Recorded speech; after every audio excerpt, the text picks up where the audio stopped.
Ben senden evvel yaşayırdım. Sadece nefes alırdım. Her gün eyni renkdeydi. Farklı bir seher yok idi.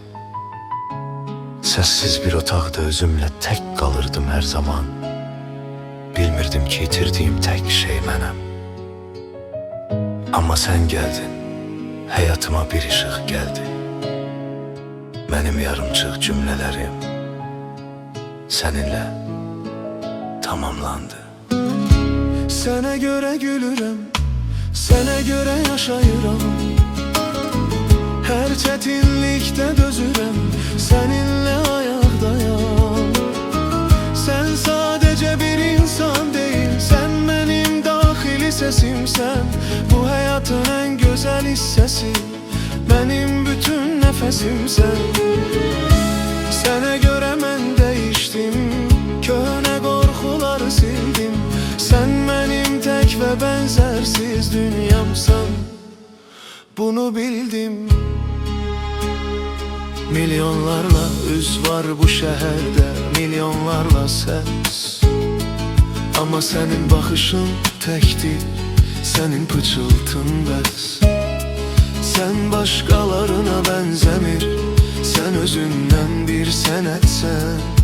Benim hikayemdeki en vacip, en temel nöqtə sən.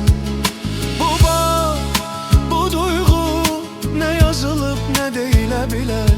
Bu ikimizin arasında olan bir müqəddəs sirdir. Kaş ki zaman dayansaydı, elə bu an bu yerdə. Sən mənim yanımda, her şey yok, sadece sen var. Mənə söz ver ki heç vaxt o yoldan dönməyəcəksən. Çünkü sensiz mənim həyatım sadece boş bir çərçivə. Sənə görə gülürəm, sənə görə yaşayıram. Hər çətinlikdə dözürəm, səninlə ayaqdayam. Sən sadece bir insan değil, sen benim daxili səsimsən. Bu hayatın en güzel hissesi, benim bütün nefesimsən.